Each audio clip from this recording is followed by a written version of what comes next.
बोध पृष्ठ 181 का सारांश है।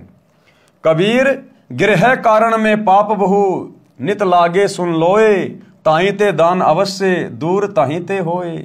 कबीर चक्की चौके चूल्हे में झाड़ू और जलपान, गृही आश्रमी को नित्य है पाप पांचे विधि जान। यानी 5 प्रकार से गृहस्थी व्यक्ति को रोजाना पाप लगता है।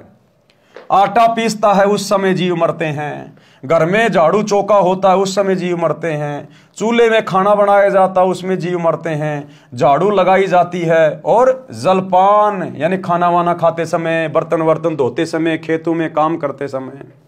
तो कहते हैं गृहस्थी व्यक्ति को तो सच्चे सतगुरु से अवश्य दीक्षा लेनी चाहिए, इसमें तो बिल्कुल भी चूक नहीं करनी चाहिए, और दान धर्म फिर डट के करना चाहिए। भावार्थ, गृहस्थी को चक्की से आटा पीसने में, खाना बनाने में चूल्हे में अग्नि जलाई जाती है, चौका अर्थात स्थान लीपने में तथा झाड़ू लगाने तथा खाने तथा पीने में 5 प्रकार से पाप लगते हैं। हे संसारी लोगों सुनो, इन कारणों से आपको नित पाप लगते हैं, इसलिए दान करना आवश्यक है। ये पाप दान करने से ही नाश होंगे। गुरुदेव कहते हैं जो चौका तुम देवो नित्या, 1000 ब्राह्मण की है हत्या। माता बहनें रोजाना घर में जो पोंछा लगाती हैं, या पहले गारा से गोबर से जमीन को लिपा करते थे, आजकल जैसे पोंछा वगैरह मार देते हैं, वाइपर मार देते हैं, तो गुरुदेव कहते हैं 1000 ब्राह्मणों की हत्या के बराबर पाप होता है, इतने जीव मरते हैं। इसलिए गृहस्थी व्यक्ति को सच्चा सतगुरु धारण करके और दान धर्म अवश्य करना चाहिए, तभी उनके वो पाप कटेंगे। क्योंकि पाप बहुत प्रकार के होते हैं और कई प्रकार से उनका नाश होता है।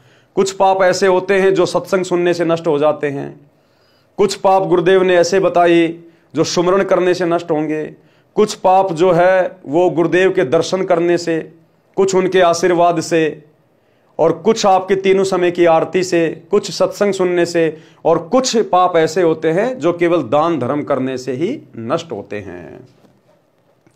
इसलिए दान करना आवश्यक है, लेकिन भाइयों और बहनों ध्यान रखना है भावनाओं में बह के नहीं, किसी कुपात्र को नहीं, अपने किसी भगत भाई को नहीं, केवल अपने गुरुदेव को, क्योंकि सुपात्र गुरुदेव हैं।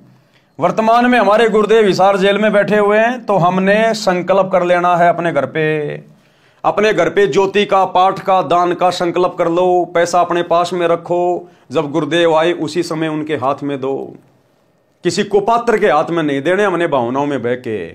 ये परमात्मा है, परम साधु है, और कहते साधु भूखा भाव का, धन का भूखा नहीं, जो कोई धन का भूखा वो साधु भी नहीं। इसलिए गुरुदेव की गैर हाजिरी में यदि गुरुदेव ने किसी को अधिकारी नियुक्त नहीं कर रखा है दान धर्म लेने के लिए, तो आपने किसी भी कुपात्र के हाथ में, चाहे उनका बेटा हो, चाहे बेटी हो, चाहे कोऑर्डिनेटर हो, चाहे कोई भी हो, कोई कितना ही डराए, कितना ही धमकाए, कितना ही पीड़ा पर्चा निकाले, कुछ भी कहे, हमने अपने कर्म नहीं फोड़ने। ये हमारी दृढ़ता की परीक्षा ले रहा है परमात्मा वर्तमान में। कबीर कछु कटे सत्संग ते, कछु नाम के जाप, कछु संत के दर्शते, कछु दान प्रताप।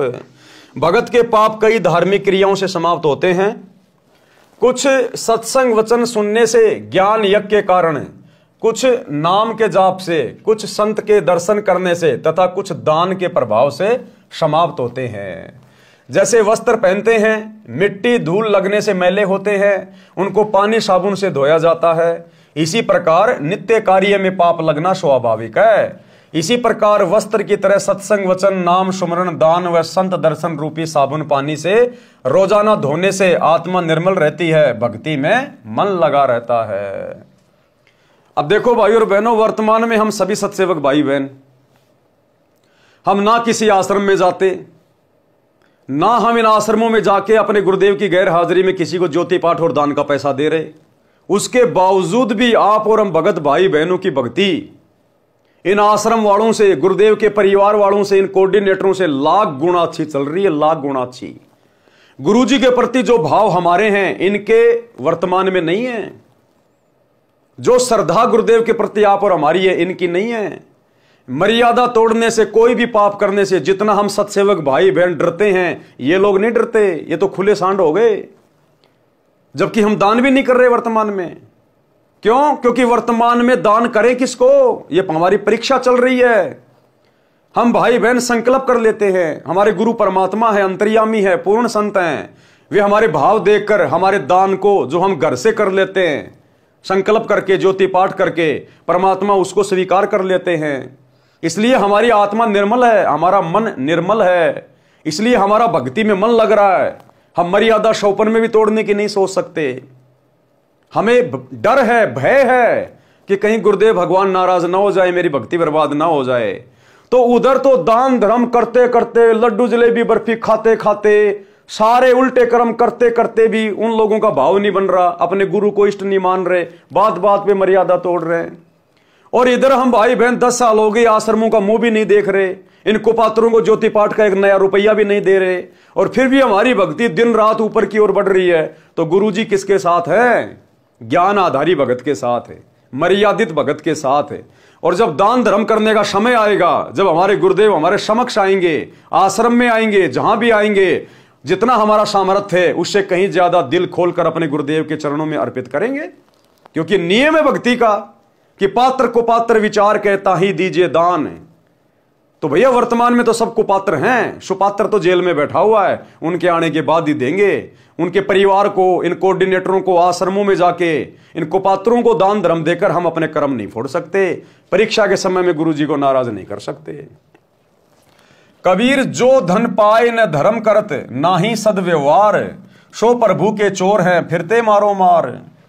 जो धन परमात्मा ने मानव को दिया है, उसमें से जो दान नहीं करते और ना अच्छा आचरण करते हैं, वे परमात्मा के चोर हैं, जो माया जोड़ने की धुन में मारे मारे फिरते हैं। संत गरीबदास जी ने भी कहा है कि जिन हर की चोरी करी और